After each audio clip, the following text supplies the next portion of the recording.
What's going on, guys? Welcome back to Gloves Off Podcast with Keith Letty and James McSweeney, UFC vet, Ultimate Fighter Season 10 first pick on Team USADA. What's going on, James? Welcome back, man. It's been a minute.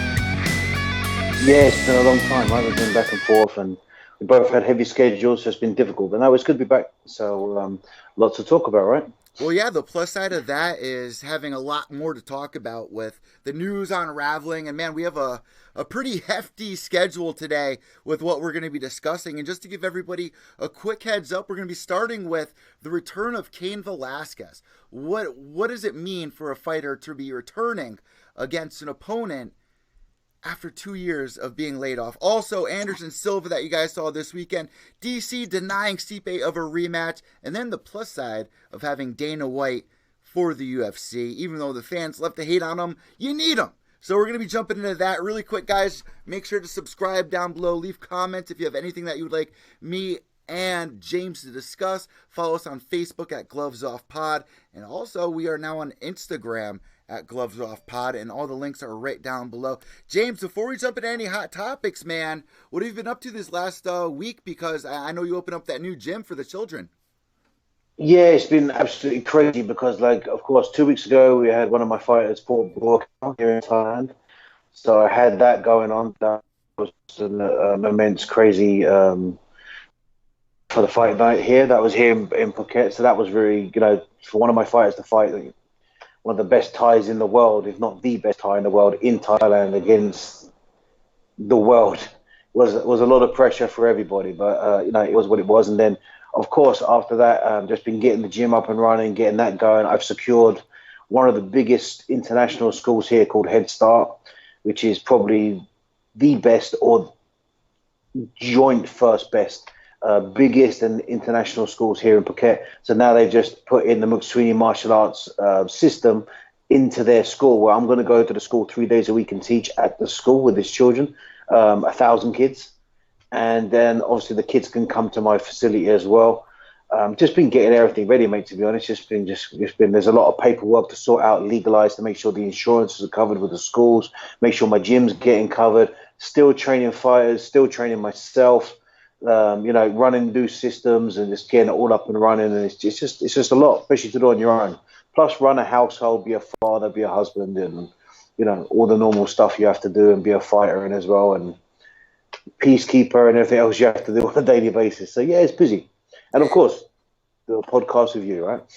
It's healthy too. It's healthy to be active and have things to do, be goal oriented, and live a healthy, positive lifestyle like that, and always be on new adventures. Like at this stage in your career, like to be opening up a gym is the best thing that you can do. Seeing little children and kind of sharing your experience with them, that's got to be pretty cool to kind of trade off, Yeah, era. I mean, there's a lot of gyms out here in Phuket, and everyone's kind of bickering and fighting over the tourists. And high season's really busy, and low season's really quiet. But to be honest with you, martial arts was something I started as a child, and for me, it was more like, how could I give back the training fighters is all well and good, and they're always going to come to me and train me at a certain time throughout the time, no matter what.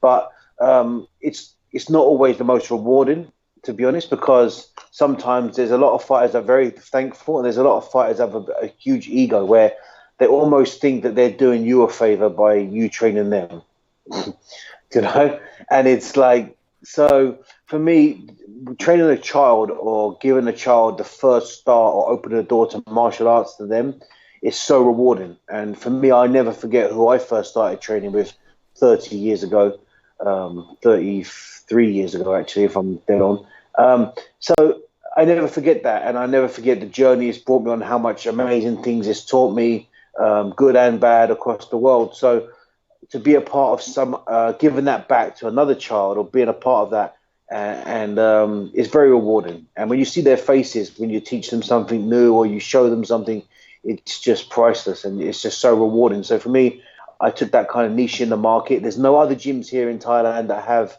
just for children. So I set up just a kids gym, a gym only for children, where it's just a pure child system to conquer anti-bullying, anti-bullying, conquer with different confidence issues, balance issues, coordination, and I built a whole system. It took me about almost 10, 11 months to build a system which is based here in Phuket for them. Because every country has a different market research, right? So you have to change it to every country you live. So I had to completely change it again and make a whole new syllabus for the kids. And it took me about 10, 11 months. I did it, and then now we're flying with it, and then now it's starting to really take off. So for me, it's really rewarding. I'm very blessed. Yeah, that's going to be really exciting. Let's jump into some of the heavy topics that we need to discuss. And one of the reasons why people are enjoying this podcast is because you're on board as a fighter to kind of explain things, give an inside look on what it's like for a fighter. And the first topic is perfect for this podcast. Cain Velasquez returning after about 2 years of being laid off. Not laid off, but kind of on the sidelines, training guys on the Ultimate Fighter alongside DC. And now he's going to be fighting Francis Ngannou, who, if you guys aren't familiar with, he lost to Stipe, and then he's trying to get back on the horse. But his weakness, a lot of people are saying, is a wrestler, somebody like Cain. So first, James, I got to ask you, as a fighter, what is it like to return after this amount of time off? What can we expect from somebody like Cain Velasquez? Well, for a normal person, let's say a normal person's injured and they're off for 2 years, which means they're inactive. They can't train as hard. I mean, let's get something straight. If you're not doing it every day, you're not getting better, right? That's the first problem. Then there's the ring rust and so forth. But with Cain's scenario, Cain has always stayed active. He's probably, in my opinion, has the best gas tank in any heavyweight I've ever seen. We were just talking earlier before the show and talking about Cain of the Santos too. I was in Montreal when I saw that fight. I was cornering and trained Matt Riddle, and he took a fight, and we were in Montreal. Matt Riddle fought early in the show, and then they were the main event. And I remember sitting ringside just watching them fight, and it was just the pace and velocity that those two athletes went at. I said, this won't last 2 rounds. 5 rounds, it was still going. And the power and it almost like they were each other's kryptonite, because neither one of them was the same again after that fight. And Cain has reinvented himself. He's trained a good gym in America, aka in America's a great gym, got some good coaches. He's got great teammates. He's put in the work. He's reinvented. I mean, like you said, you saw him fight Travis Brown. He was doing back spinning kicks. He's not just a wrestler. When you see him fight Brock Lesnar, his finish on Brock Lesnar was probably the best boxing combination I've ever seen in MMA.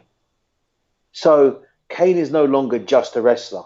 But going to Francis Ngannou, a very powerful puncher, striking is his realm. We saw Stipe open up a bag of worms on him, and Stipe is not the best wrestler in the world, right? We just seen that. I mean, Cormier was taking him down almost at will, but Stipe was taking Ngannou down at will. Cain Velasquez is another level in wrestling. His wrestling, not just on the wrestling on mats, but in the MMA octagon. His wrestling, in my opinion, in the heavyweight division, he's definitely, if not the very best, or one of the very best. Him having 2 years off, I don't think you're going to see ring rust. I don't think you're going to see a guy that's unconditioned. You're not going to see the usual aspects of people that you see, because Cain has been around an awful long time. He's one of the very best heavyweights to ever step in the octagon. And to be honest, in my opinion, it's going to be a very tough fight for Ngannou if Cain gets to play his game.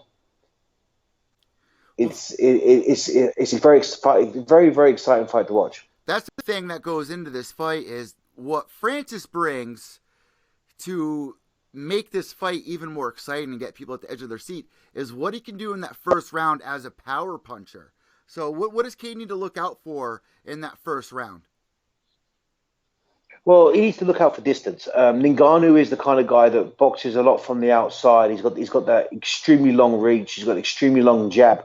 When you close the space on him, he has the tendency to dip the shoulder, and he makes that beautiful uppercut, either from the lead left hand or from the right hand, right? That's his danger when you get too close with him. But unfortunately for Ngannou, we already seen Stipe kind of break the mold.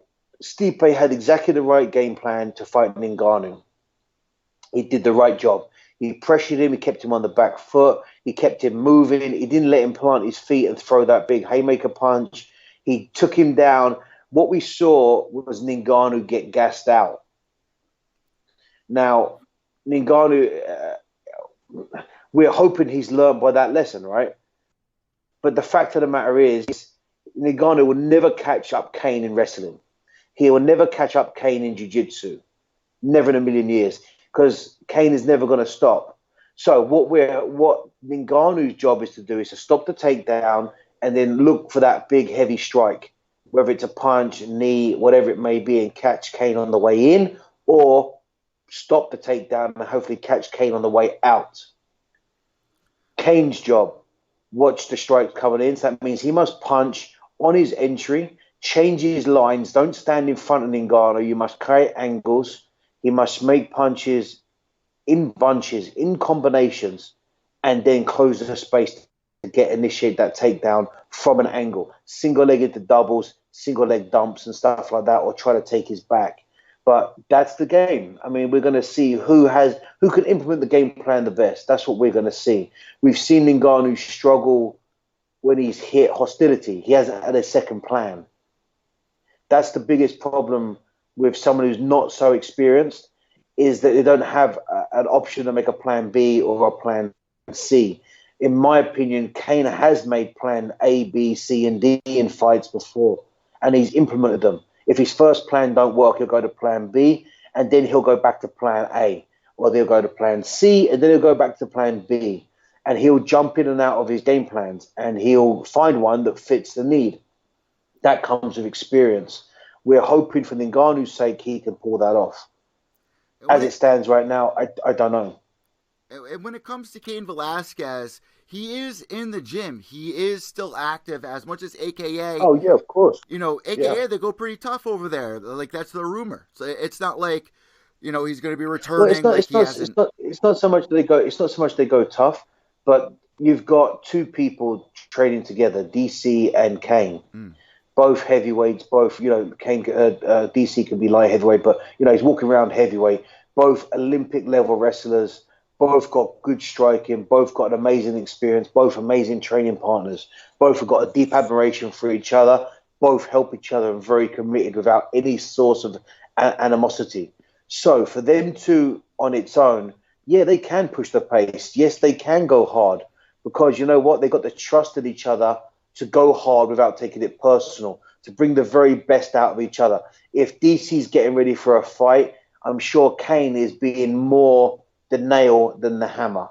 And if it's the other way around, I'm sure Cain is being more the hammer and not the nail. Do you know what I mean? So they could allow each other to really push that pace, really pressure each other. Now, DC, in my opinion, is not the best training partner to emulate someone like Ngannou. I don't know who Cain's brought in or used to emulate Ngannou, if Ngannou can be emulated at all, because who have you got in the world can punch like a horse? I mean, there's not that many people out there, right? So, or the size and the structure of Ngannou is a very imposing, real big man. It's not like he hasn't fought heavy punchers before, though, right? Oh, no, listen, Travis Brown, a big, strong, heavy puncher. Big, strong, heavy puncher. And, we saw what happened in that fight. It's not like he hasn't faced animosity before or these kind of opponents.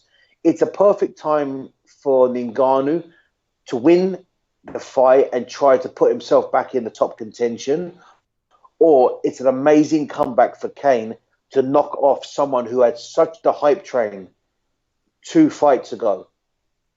He was the hype train of when he knocked out Alistair, it was the massive hype train of Ngannou, right? He was already pictured as the heavyweight champion before he even got to Stipe, which of course Stipe was very much overlooked. And in my opinion, Stipe went out there and put on a performance of a lifetime and did the job that he was paid to do as a champion. He made it work, and he did, and that's all credit to him. So Ngannou's in a real hard place right now. he can either rise after this fight and put himself back into contention and prove himself by beating one of the very best fighters in the world. But then again, one of the best fighters in the world has had over a 2-year layoff. It's crazy in this game. Like, you could be at the top of the world at 1 second, and then you lose one fight, and you got your back up against the wall, and people will write you off. That's how crazy the sport is. Yeah, but the thing is, though, that's the let's put it in perspective. If you know anything about this sport, you never write the person off. Well, who writes these people off? Fans. Yeah. Yep. That's who writes these off. The fighter doesn't write himself off. The UFC doesn't write him off. Sponsors don't write him off.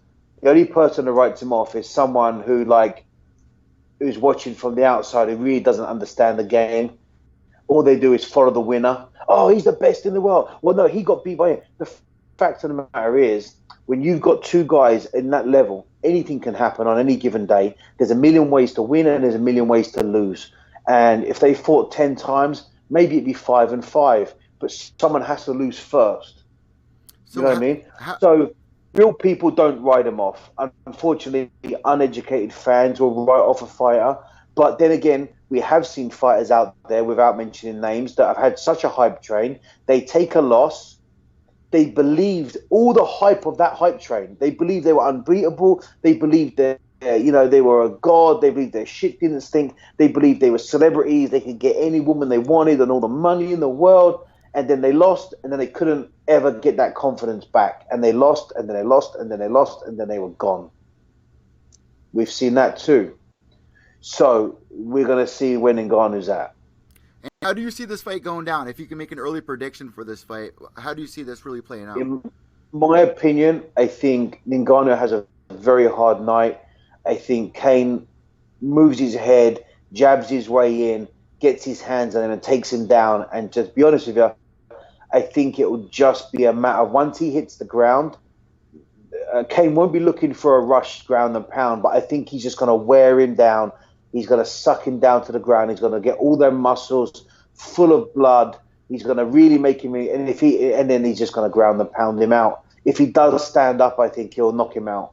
But I think Cain's too experienced. I think Cain's got too much in his arsenal.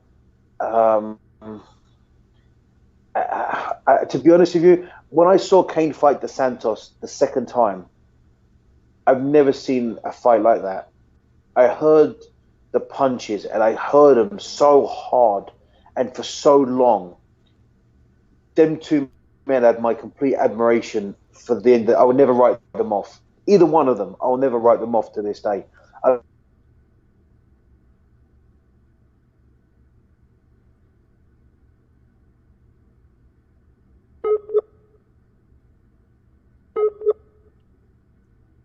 It seems like we lost James for a second. Let's see if we can get him back in here. Come on, James. James, you there? Yep. Hello, mate, you there? It was only like a 2 second delay. Yeah, I lost you for a second. Yeah, I said, yeah, no problem. I said, yeah, it took each other's soul, if you like. It was like they were both each other's kryptonite. But I would never write off Cain. I'm a fan of Ngannou. It's not like I don't like him. It's not personal. It's just my opinion. I believe Cain will take the fight in 2 rounds. Let us know what you guys think down below here in the comments. Kind of staying on the same track here, we recently saw not just Jose Aldo return and look phenomenal when fans wrote him off. He really came back to show everybody, you guys are crazy. Anderson Silva did not look that bad against Israel Adesanya. Like, two of these guys that people were kind of like, oh, they're getting old, this and that, really came back to prove to everybody that they still got it. They can still compete at the top caliber. Now, if Anderson Silva had 2 more rounds, I think he could have won that fight. James, what did you see in that fight from Anderson Silva? I saw a part of Anderson Silva that I hadn't seen for a while or a long time. I saw some of the showboating and kind of stop a little bit. I saw him being a bit more dominant, which is what I used to love about Anderson Silva, how he would just walk. When his mind used to turn, and he got, like, you always knew an Anderson fight, the first 2 minutes, he doesn't do anything. He just moves and moves and moves and moves and moves and moves and moves. Makes you miss. What he's doing is he's reading your movement. He's just reading how you move, how you strike, how you punch, how you're going to shot. It builds up a little bit of frustration in you. He'll call you on and dominate you mentally a little bit. And then when he's ready to put the pressure on, I mean, the guy used to be just an absolute phenom. You know what I mean? Just an absolute, just juggernaut. He would just run you down, and with the most beautiful poetry in the world and confidence. So I saw him walking the guy down, which I haven't seen him do for a long time, since he broke his leg, actually. So that was really good part of Anderson to see. Um, the fight took a turn for me. I felt like the fight took a turn when Anderson was against the cage and he just stepped back and he called him on like Anderson did. And Anderson didn't react.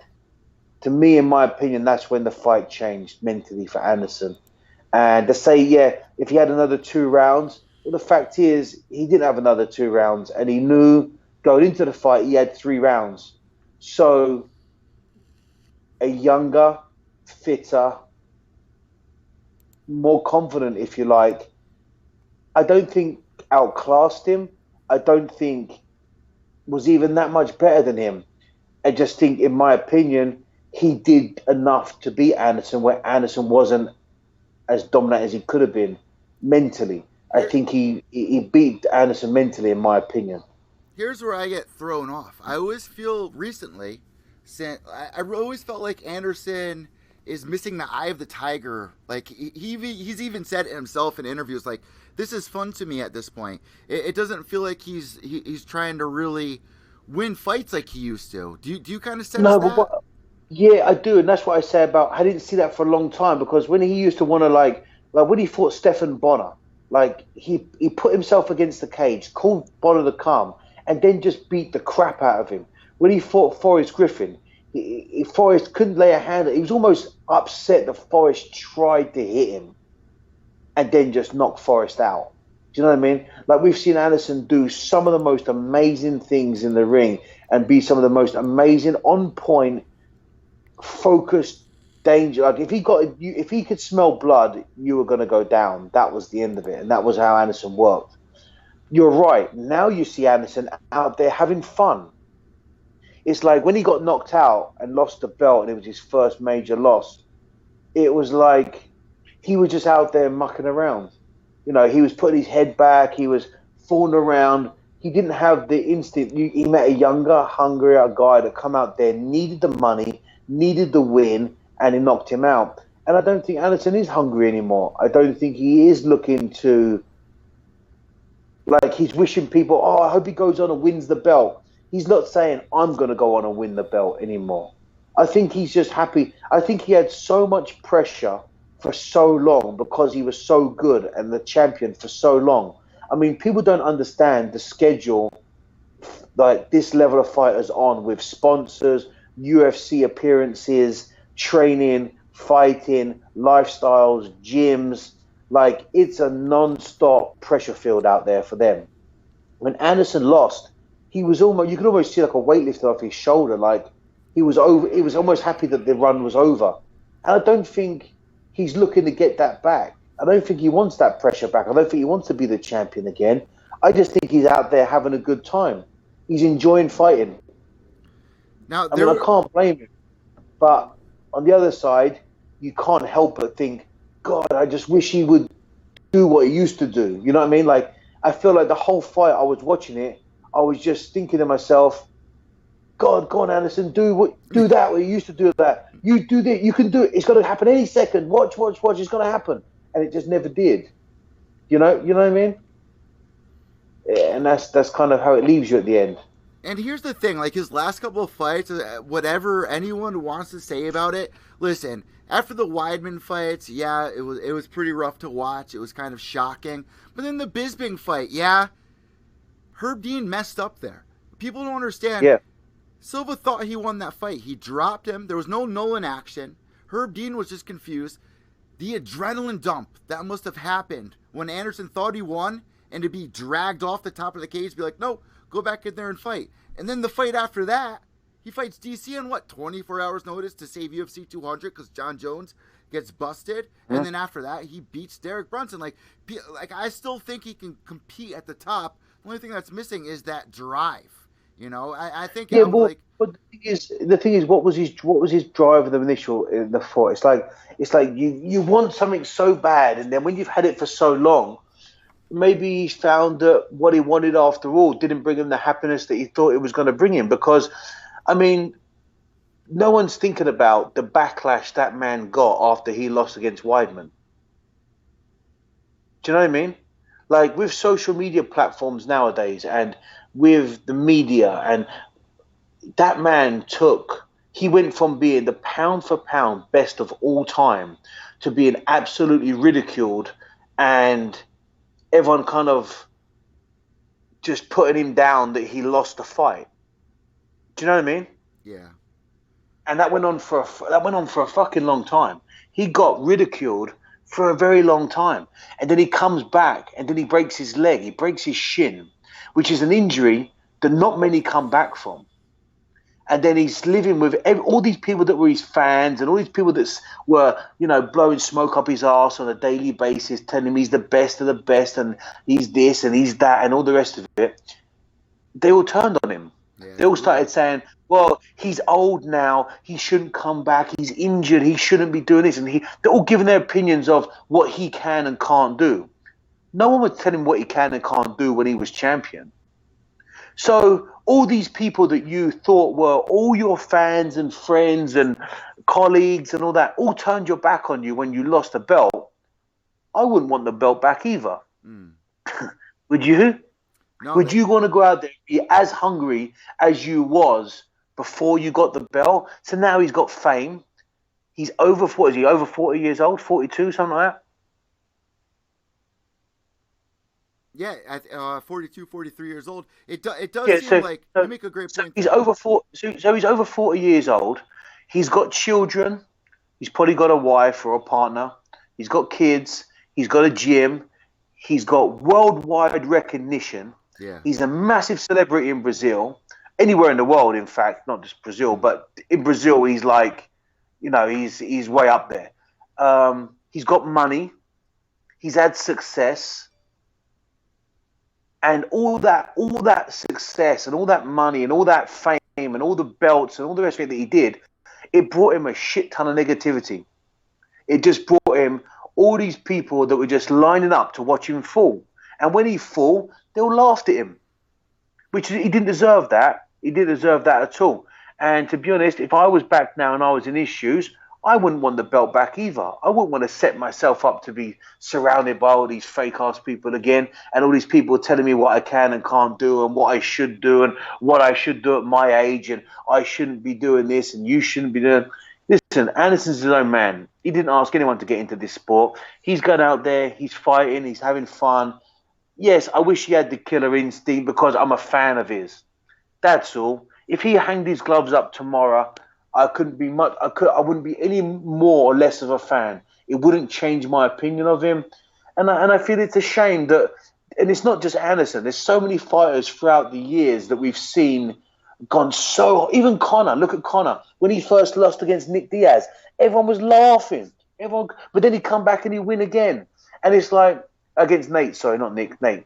And it's like, it's the fan base nowadays. It's just, the people just want to see success. And then when people get successful, they want to see you fall.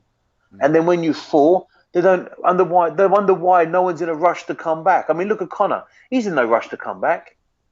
You look at Cain. He was in Cain, yeah, but not just the money. Whether you've got 100 million in the bank or you've got 30 mil in the bank, 40 mil in the bank, it doesn't change that much difference. Cain Velasquez, he was in no rush to come back. I think you make a great point about Anderson Silva, which is why I got to ask you this next question. Now, do you want to see him fight people more his age, legends? Like, me and you've kind of spoke on it before. We've always wanted to see GSP. Might be 5 years too late. But do you want to see him fight, people like that over up-and-coming contenders like a Israel Adesanya character at this stage? Yeah, but then again, nowadays, look, I understand what you're saying, and we could say like, okay, we could have like the Legends League or something where they're gonna fight. You know what I mean? But then again, you could fall in the trap of the Tito and Chuck scenario. Yeah. Yep. Do you know what I mean? We could be falling in that trap where he fights someone. He's 45 years old and he fights a 38-year-old, and he doesn't perform the very best, and he's just going to look at Chuck Liddell now. Look at all of the accomplishments Chuck Liddell has got in MMA. Look at all the paths that he created and built in the UFC. And then look how he got ridiculed after his last fight. Even before it. It was you know hard what to I mean? watch. Yeah, it was hard. And it's hard to watch, but as Chuck was going into that fight thinking he had the same fan base that he had when he was UFC champion. Do you know? And then all those same people mocked him, laughed at him, told him he's too old. What's he doing out there? You see him hitting pads. People are laughing and making jokes, reposting and ridiculing the guy. And then he gets knocked out, and then everyone's reposting it and ridiculing it and laughing and pointing the finger, making up stupid memes and all this crap that goes on social media nowadays. Like Fedor, and just, like we saw with Fedor. But and he's another one. Yeah, he's another one. One of the very best pound for pound fighters of all time. He beat the who's who in MMA, and now he's losing to fucking Matt Mitrione and getting ridiculed. You know what I mean? Yeah. It's just a shame. It's just a shame. And to be honest, I think each fighter's got no one else to blame but themselves. But it doesn't surprise me they're not as hungry as they used to be, because what they were hungry for before was the respect of the people. They were hungry for the admiration that come from being a professional athlete, the superiority from being a professional champion for the highest level, the money that came with that. To get their families into a position where they could not have to struggle for the rest of their lives. And when they got there, I don't believe it was what they thought it was. We heard that from Rashad. When Rashad was in the octagon, when he got the belt, they're like, how do you feel now? No different than when I felt when I walked out here. No different than I felt last week. Yes, but unfortunately, I know Rashad on a personal level. I did know him on a personal level. We used to be friends 10 years ago. And in my opinion, the worst thing that happened to Rashad was when he became champion, because, believe it or not, he surrounded himself with a lot of fake people and he started to believe the hype. He believed the hype. And, he left Greg Jackson's gym and went to Florida. But he didn't realize that how many people it took to help Rashad perform the way Rashad performed back then. The support system he needed to give him the confidence, to give him the skills, to give the techniques, the grooming that he had to have to be performing that way. He believed the hype, and then what happened to him? Couldn't win a fight if they fucking paid him. He got discouraged. No, he couldn't win a fight if they paid. He couldn't believe why he wasn't winning fights. And the truest thing he ever said was, I don't know what's going on. I'm fighting myself out there. Yeah, he felt like everyone betrayed him at one point, too. Yeah, because you know why? You know why you feel like everyone betrayed you? Because you think everyone, the fans, Dana White, are all your friends and fans for life. And it's not true. The minute you lost, they turned their back on you. And apart from real people would have hung around. The rest didn't. And they fell.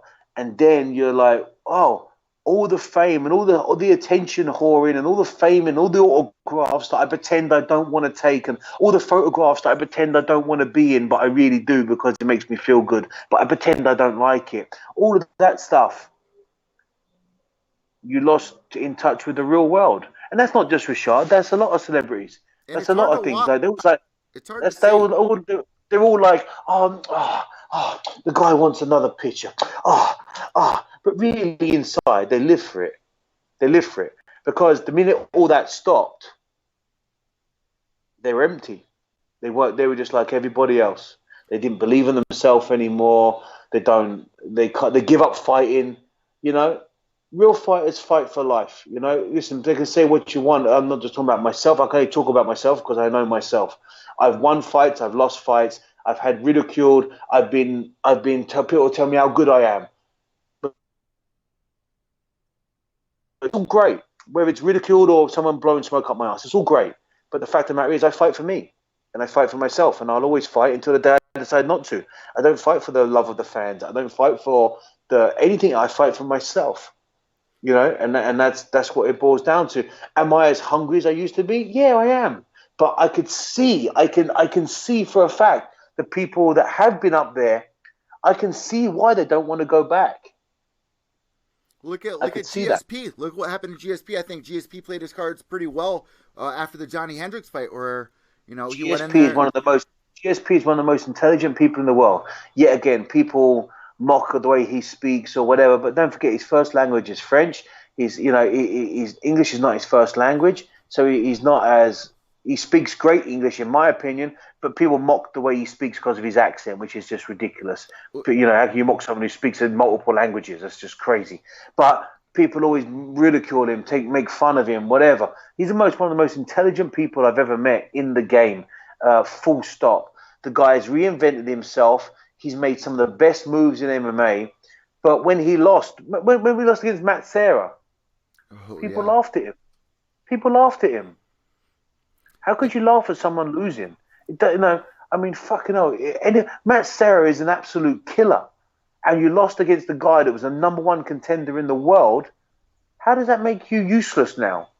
It's just the opinion of uneducated people, to be honest. It drives me crazy. Yeah, it drives me crazy. But the worst thing that is brutal is when the fighter believes it. And that's when he doubts himself. And that's why, I gotta totally agree with you when you say GSP is one of the smartest fighters out there, because when he retired for a little bit after the Johnny Hendricks fight, he came back and he told the fans, MMA is kind of like the stock market. Like, sometimes you're high, sometimes you're low. You got to be smart about when you return. And when he came back against Bisbank, there was a lot of people that were doubting him. And look what he was able to do to the current champ at that time. Not just that, but he's exactly right. He decided when to come back, right? Yeah. There was loads of offers there. There was offers of Conor. There was offers of the Diaz brothers. There was so many offers, people trying to pick him. But you know what? He wasn't going to allow himself to be a stepping stone. He thought, if I come back, I'm coming back to make my mark. He came back and he beat the current champion. Not only did he beat him, he destroyed him. And that's the intelligence and the smartness of someone like Georges St. Pierre. Now, really quick, James, before we leave this subject, let's talk about Israel Adesanya for the next 60 seconds here. What do you think that he should do next? Do you think he's, granted a title shot, even though Whitaker, Gaslam's kind of on hold right now? What do you think Israel Adesanya should do moving forward? Would you like to see him fight somebody like a Chris Weidman? I think it's like what we're trying to do is here. I don't think he should fight Chris Weidman because, no disrespect to Chris, these are guys that have been around, great. It's like Anderson Silva, a veteran, been around, an icon in the sport. You can't have this young kid come through and keep taking out and using veterans' names to piss on them. Do you know what I mean?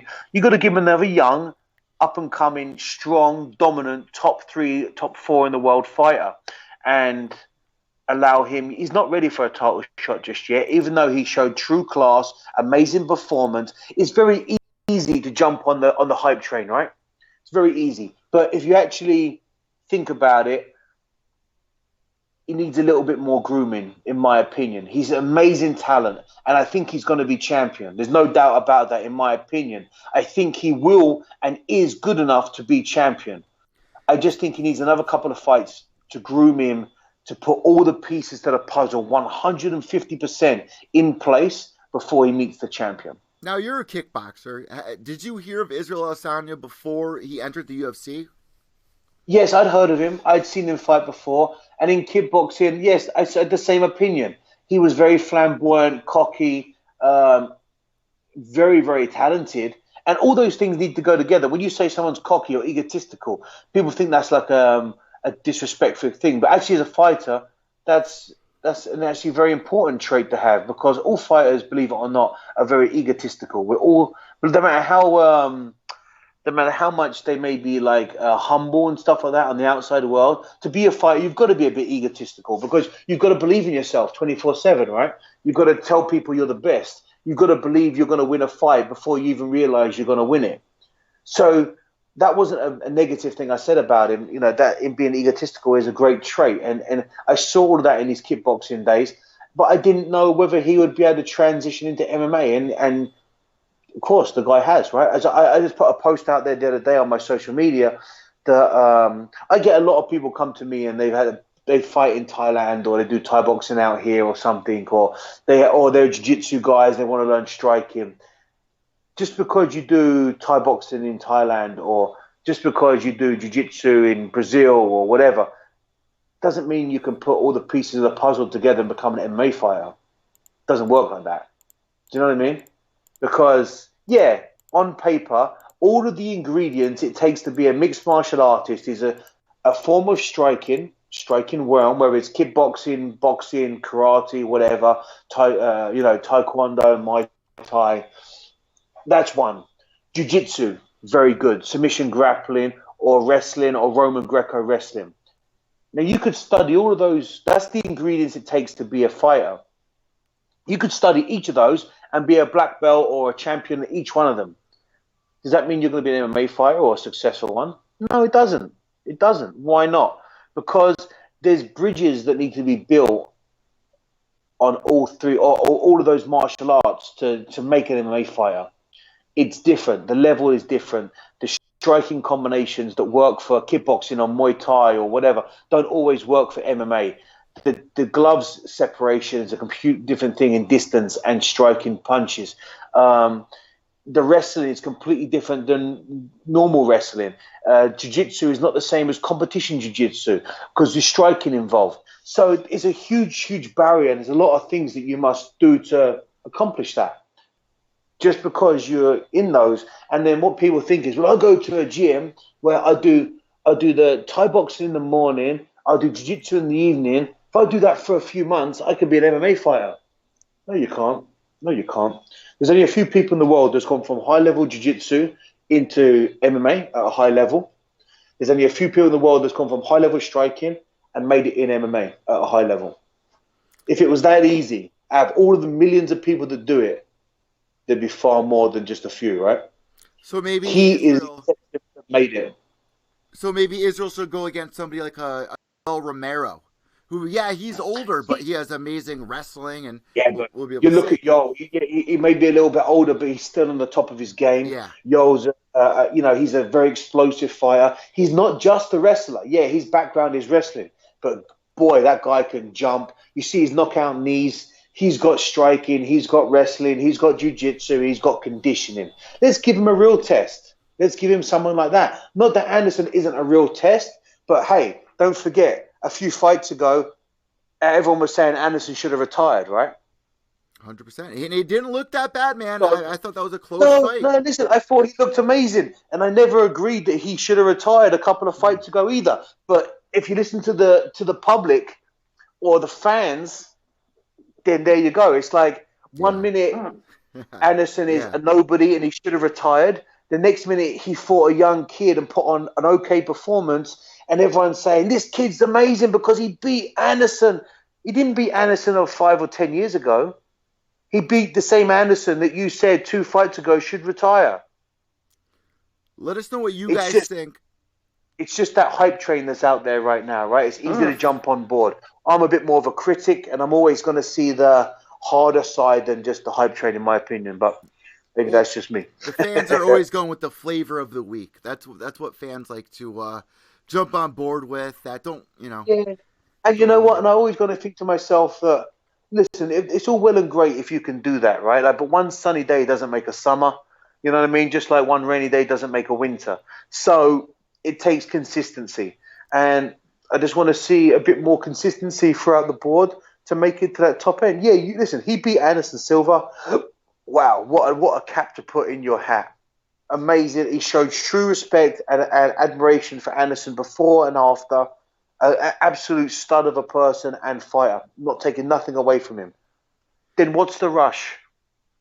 Let him have a couple more fights before you give him the real one. We've seen this before where people have been chucked in the deep end too soon, a bit like Ngannou, if you like. Yeah, he beat Alistair with an amazing uppercut, knocked Alistair out. Very hard to me to watch. He's a close friend of mine. And then all of a sudden everyone's like, wow, he's going to be the best of the best of the best. And then when you see him fight Stipe, actually wasn't that good a performance, right? And now everyone's writing him off for saying, well, he wasn't as good as we thought, or maybe he isn't doing as good as we thought. Actually, No, you just all jumped on the hype train a little bit too early, and you pushed the poor fella to take a world title shot a little bit way too early. And then he became from being this humble African guy from hard-working background and all the rest of it to the UFC saying, he's tough to deal with. We're having a hard time dealing with him. Well, I'm not surprised. You all blew smoke up his ass, Yeah. and you made it feel like he was a god overnight. No wonder why he's a little bit hard to deal with, right? You gave him an ego. Yeah, when Dana White was sitting there with Stipe being like, oh, this guy punches harder than, 340 horsepower, and he punches harder than a Porsche, and all this. Yeah, and you've got a guy there who a few years ago, was farming or doing whatever he was doing, a hard-working man, to now being in America with the biggest talent scout promoter in the world, Dana White, saying you're the hardest puncher in the world. People can't fathom that, what that must mean to somebody when they hear that from somebody like Dana White telling them that, Listen, I can tell you, I remember when I beat Matt McSweeney in the Ultimate Fighter House. I'm not here to keep knocking on Matt, believe it or not, but it's just coincidence. But Dana White said in an interview, "Oh, McSweeney's the real deal. There's no doubt about it. That guy's a real fighter. He's the real deal." And I heard him say that about me, and I was like, "Fuck, man, of course, listen, I've heard people give me compliments before and say I'm a good fighter or something, but when you hear it from someone like Dana White, like a drug, right? It's like a drug, but it's also like, like if your mum or your dad says that you're a good person, you're like, yeah, but they're my mum and dad. They're kind of got to say that, right? But if you've got a complete stranger of someone like a high court judge saying, no, you're an astounding person in the government. You're a great help to everyone you've ever come. That actually stands for something. It means for something. And it's from someone you admire the most. So in my eyes, when Dana said that about me, I was like, wow, that I'll never forget that. And to this day, 10 years later, I've never forgot it. In fact, when I saw him here in Thailand, he said to me, the last departing words we had, don't forget what I said about you. And I said, I'll never forget that. And, it's almost emotional. It's almost like, wow, it stands. So Paul Ngannou has come from absolutely nothing to be having everyone rave and tell him he's the biggest and best puncher in the world. He can knock out a horse.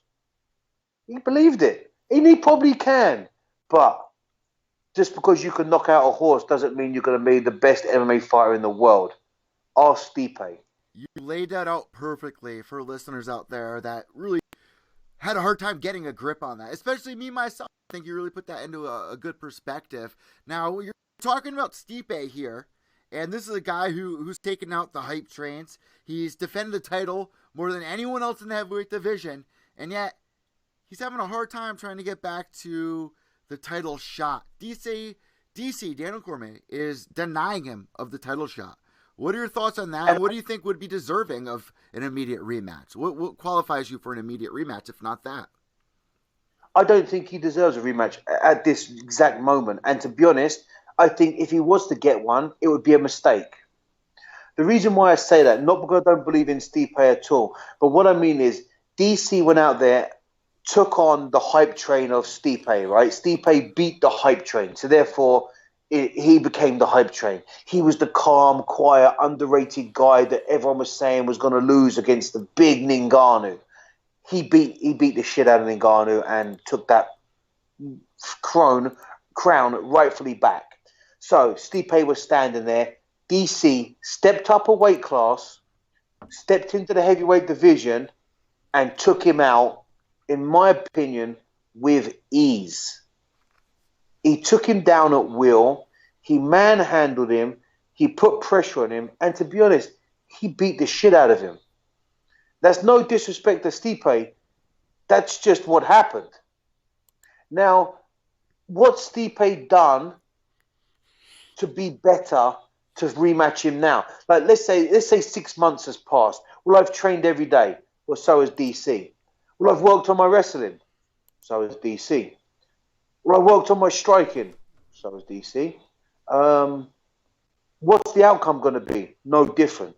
Stipe should go back, take another fight or two to recreate himself. So learn some new things in the gym, implement it with somebody that he knows he can implement on, like a comeback fight, and then get out like a superior knockout or an amazing submission, and then say, I've been working on all these holes in my game.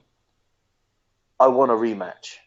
And there's a chance there could be a difference in the outcome.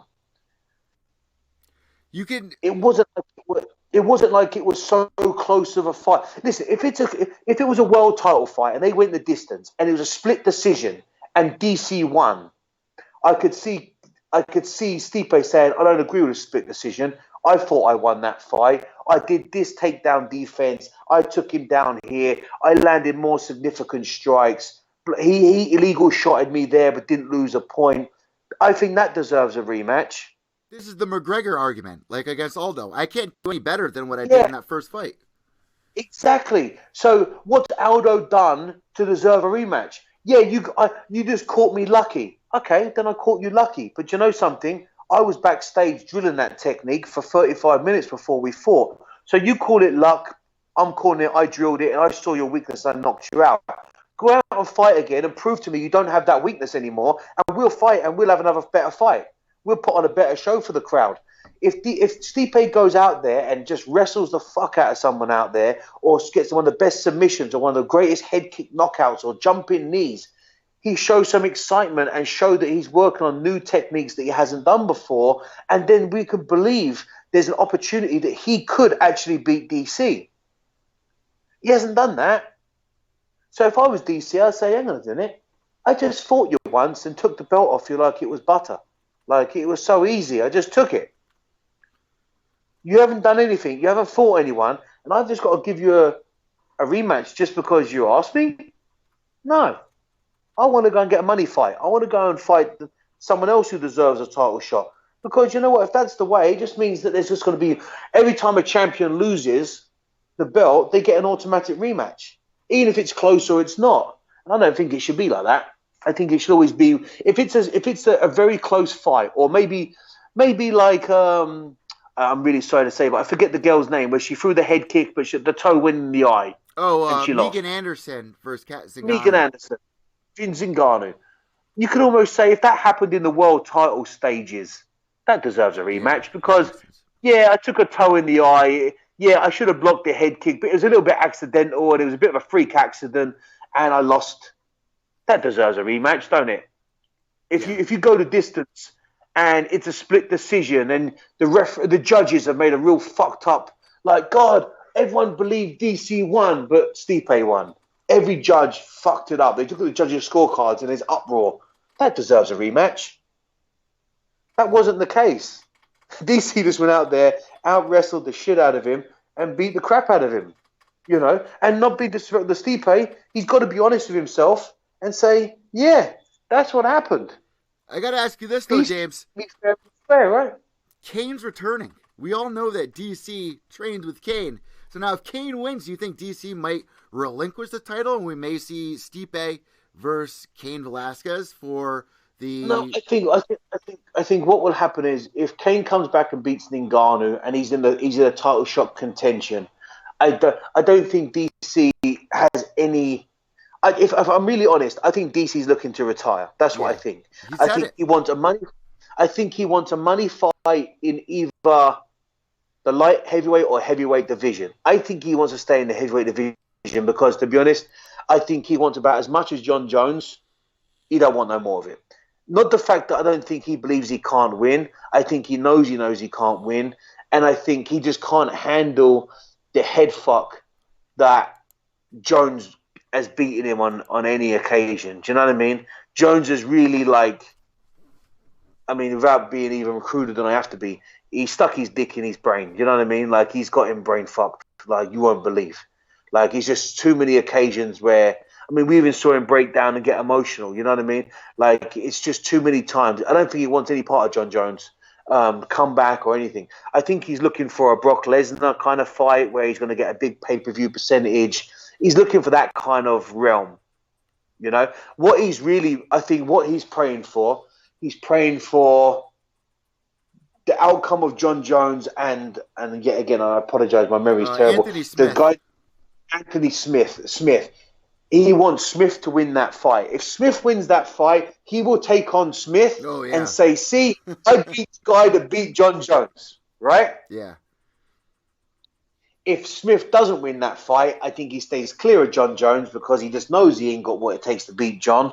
And I think he pressures the heavyweight division. If Cain steps up and is in a title contention, I just think he relinquishes the belt and hands his retirement in and says, you know what, fuck it.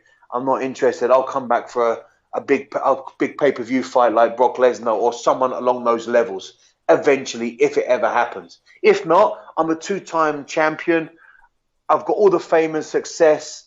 You know, yeah, Jon Jones beat me, but he wasn't clean. You know, he's got all the excuses for the right areas. He works for the UFC board and do the networking. You know, he's a great guy, super intelligent, got a good history. He could have a full career after that, even in analyzation of the sport. You know what I mean? So he's a good people person. Like, I think he's a really nice guy. I was disappointed in the outcome of him and Jon a few times. Not because Jon won, because I like Jon Jones too, but I just think that Cain, DC kind of let himself down with some of the things that he said. That's all. I just didn't respect some of the things that he said. But that's my opinion, so. Now, James, really quick, I just want to touch on this because I think it's the most important topic of this podcast, and that's why I saved it for last. I don't want to spend too much time on it, but because we have a couple of fan questions before we end the podcast, but I think it's really important to hear from you what you think about this whole situation with Jon Jones, the picogram, USADA, Jeff Novitzky. I mean, it's a picogram, which is, for people out there that don't know, Jon Jones has said a million times, a grain of salt cut up into 500 million pieces. And that's what's in his system. Now, does this mean that USADA is too strict, that science is too good to the point where they can detect these things? But why isn't anyone else getting tested or popping for it? What does it mean to you? Should it be? Is it fair? Is it not fair? What does it mean to you as a fighter that Jon Jones is accepted with this? You got to take fairness out of it, right? Because fairness has nothing to do with it because it's a test. When you have a test, the results are the results, right? If I go in for a blood test and they say, you have this in your system, you go for a urine sample, hair follicle test, whatever it may be. Fairness doesn't come into it, does it? Because you do a test, you don't say, can you give me a fair reading? You don't say that. You say, I want exact reading of what's in this man's or this female's blood. What's been in his system. Now, if there is a 500% minimum of 1 grain of salt or sand or whatever you want to say, the fact of the matter is, it was a lot bigger at one time. In time, these things wear off, right? Because everything has a lifespan, right? Like there's certain testosterones that will be in your system for a year. They call it like half-life or something. Like Deca, for example, could be in your body for one year. Then you got something like propionate that can be in your body for maybe a week. Then you got something like suspension that's in and out of your body in hours. There's bodybuilders out there that use it for like a pre-workout. Like it gives them such a blood rush of oxygen. They'll inject in the morning, have breakfast, go to the gym like a fucking animal, rip up weights, and then you could test them in the evening and it's gone. It's called suspension. Wow. It's a fast active steroid, right? So at the end of the day, always leave some kind of trace depending on how high or how expensive or how molecule the tests are. The fact is, if there's a picogram of something in your blood, at one stage or another, it was bigger. It's in there. It's still there. And the steroid that they're talking about, they're saying it could have been in Jon Jones' system. And I say could have been because I don't know. I'm not there. I'm not his doctor. I'm not his nutritionist. The fact of the matter is, it was bigger and it was there at one point. It didn't get into his body any other way apart from orally or injected. That's it. So the reason why the USADA is high on it and they're saying there's stuff in your system is because that doesn't belong in your system. So yes, it's a molecule amount. Is that enough to performance enhance you today? Probably not. But at one stage during somewhere along the line, there was way more which could have enhanced you. So, like, where do you think something like that would come from? Because there's been speculation that, these over the counter, GMC, down in Brazil or these other countries. Yeah. But this is where everyone's getting a little bit tied up here, right? You're talking about. Let's take Jon Jones out of it just for a second. Okay. You're talking about the highest end athlete in the world in their field, correct? 100%. He ain't walking in the GMC and buying over the counter crap, is he? No. He has sponsors, he has doctors, he has pharmacists, he has the highest of the best of the best, sending him every piece of food, nutrition, recovery you could get your fucking hands on. So there's no mistakes being made here, right? Because if it was someone else's mistake, I'm sure the top end athlete would stand up and say, well, this is my nutritionist. He's a doctor. He gave me all this is what I take for my whole training camp. You can look at it all yourself. Test all of these products. I haven't taken nothing but what's in these products. Then they say, okay, then we'll test them. They'll test those products and they'll say, well, that we found in your system is not in any one of those products. So it was somewhere else. Yes, there is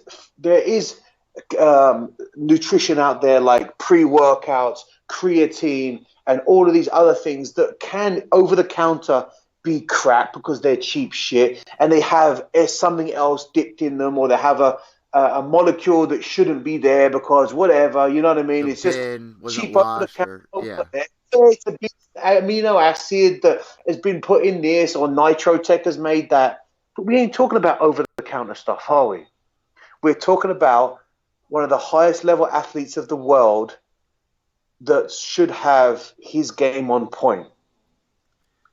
Talking about GSP the other day, when he came out here to Thailand, I went down to see him at my gym and he was training and he said, oh, no, I don't feel good today. I had the shits.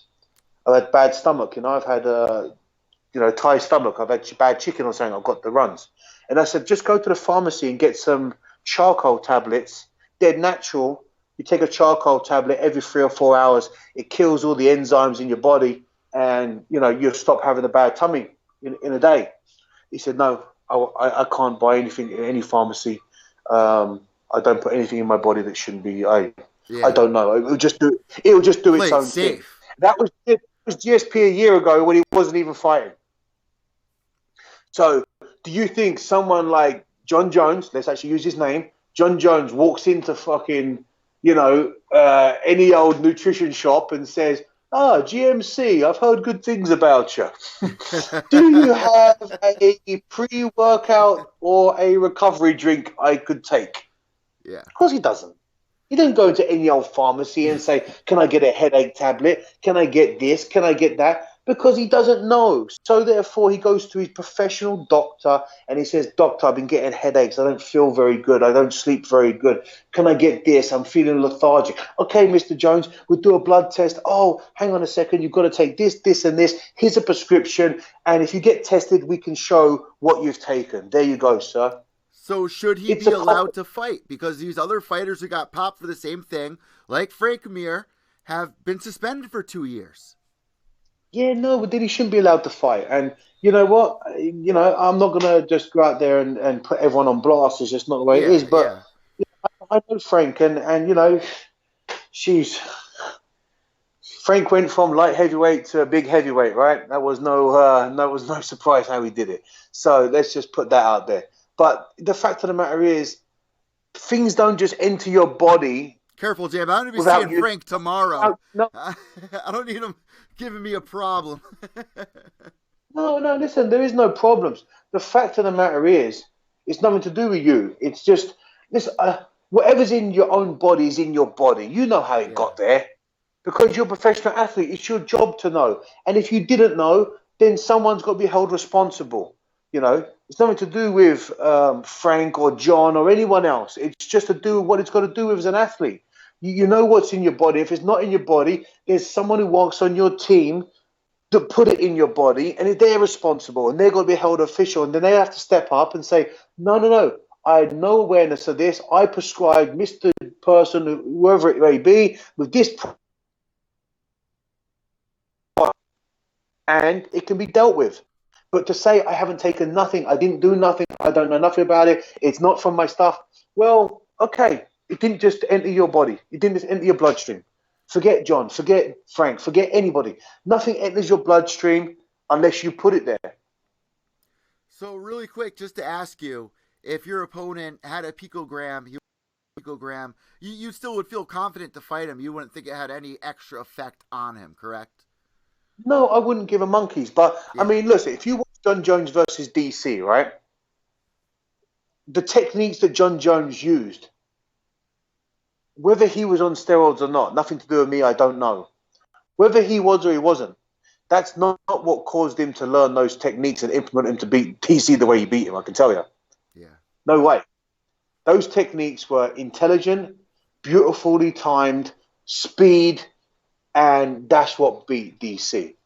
Now, was it fair by the rules that he won that way? No, it wasn't. Because on the rule states no performance enhancing products, not just on the day of the fight, during camp, during your lifespan, during anything you've done for that sport. That's a fact. And DC had a right to say that's unfair, and he did, and John got stripped and suspended and all the rest of it. It's not down to the opposite fighter to say those things. It's down to a commission. That's why they have Nevada Athletic State Commission. That's why they have USADA testing. That's their jobs. The opponent, it's not his place to say that. At the end of the day, it's got to be as fair as it's got to be, and that's why the rules are there, right? Let us know what you guys think about this down below. Let's move on to fan questions really quick before we end the podcast. Let's end with this one question here, James. You know what? Two really quick. Let's do the first one. We'll cover it in 90 seconds. Is MMA a team sport? What is your opinion there? To a degree, it can be. If you fight for a team, like if you fight for a gym, for example, there's team, commodity. Like when I was at Jackson's, for example, we all used to train as a team. Like Keith Jardine would help me, or I would help him, or Rashad, or there was a whole team of us that all trained together. Cowboy and all the good guys would all be together training, and there was a teamwork of commodity. So it was a team. But when you fight, of course, you're on your own. There were certain times in training you'd be on your own. There was certain conditioning where you train on your own. You have an instructor or a coach or whatever to push you. So it's an individual sport, but it's supported by a team. Do you know what I mean? It's like an Olympic sprinter. Is that a team sport? No, he's an Olympic sprinter. He runs on his own. But for him to be able to sprint the way he does to his very best, he has to have a team behind him. He's got to have training partners. He's got to have nutritionists. He's got to have sports therapists. He's got to have, he's got to have all of these implementations to make a. And now, of course, that is a part of a team, right? But it's not a team sport as in the fact of 10 people on the soccer field all playing, and number 4 makes a mistake and then we lose a goal, and then number 2 scores a goal and then we start to win, and it's a team effort. It's not that way. If a fighter loses, usually it's on him, but he, of course, you have a team. So it's a bit of a two-sided question. But on the performance level, no, it's not. It's an individual sport, and there's certain parts of it that are individual, but then there are a team basis where people can help each other. Well, like you were saying before, sometimes if you get too connected with your team and think they're family, you're prone to be hurt at times sometimes. Yeah, because I've fallen victim to this to myself. I had a bad experience in Denver where I really thought a certain gym that I was training at was like my family. I thought they were my team. Our friends. We all went to each other's houses. We did everything together. And then when it all fell apart, not only did you feel the loss of a team or a gym that you trained at, you also felt a loss of you lost a big group of friends as well. So it's a double hitter. Do you know what I mean? Yeah. So I never allowed myself to have that feeling again. No matter how much I like my teammates, and I think I wouldn't invite them around with my family. I never would invite them out to dinner with my family. I never let them get anything closer than what they just were. They were my fight team. They were my fight friends. They were people I had camaraderie with in the gym. It doesn't mean I didn't like them. It just meant that I was in no rush to overly trust them too early that I would do before. It's like friends with benefits. Like, you don't want to date this girl, but you want to have fun with them and kind of, get better. Gain experience with them. Yeah, but in time, time reveals all, and in time, friendships will blossom or they will die and fade away.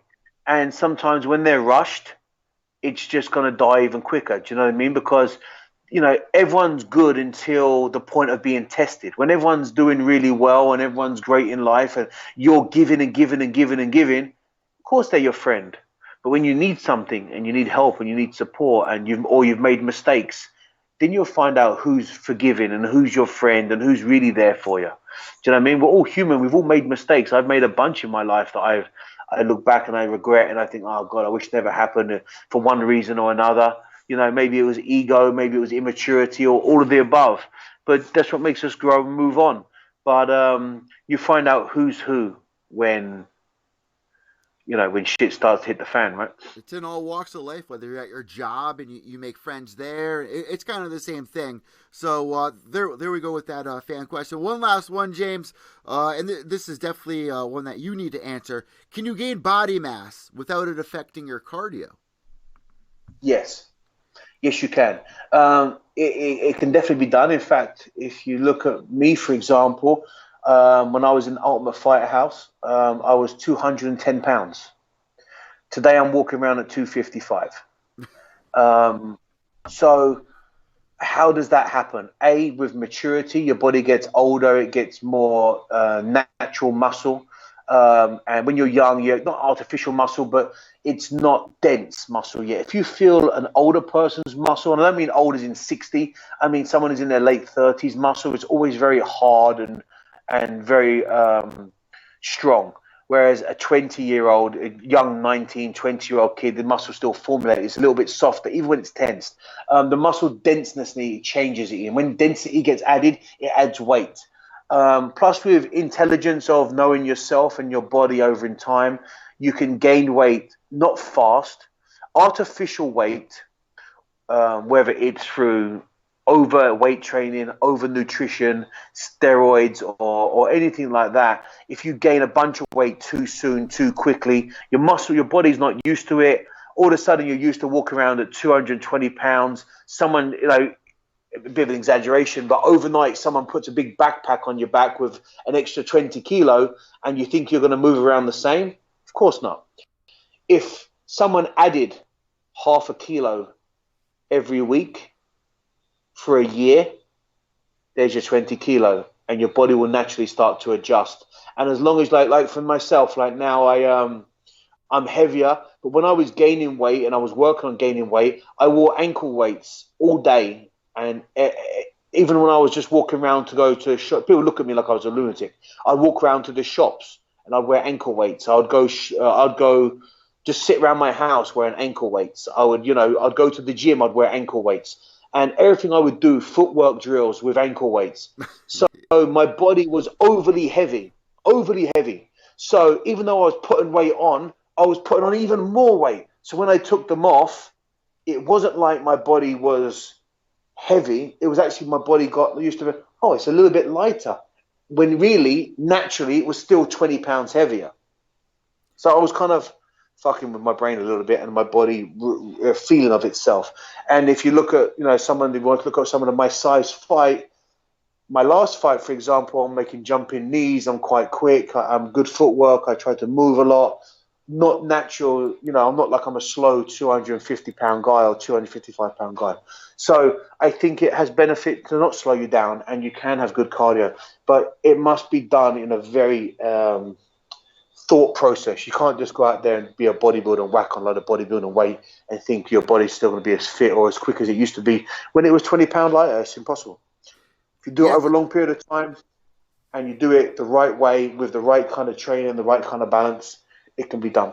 When I saw this question, I thought it would be perfect for the show because you've definitely filled out perfectly throughout the years. You've really become a gorilla, and you see it on all the Instagram comments, all the Reddit comments of what people say about your physique at this point and stage and how explosive you are. Like you're saying, the flying knees, running across the cage and stuff like that. I thought this was the perfect thing to answer there. So there you guys go. What's something that people can eat to help them gain mass with also holding up their cardio?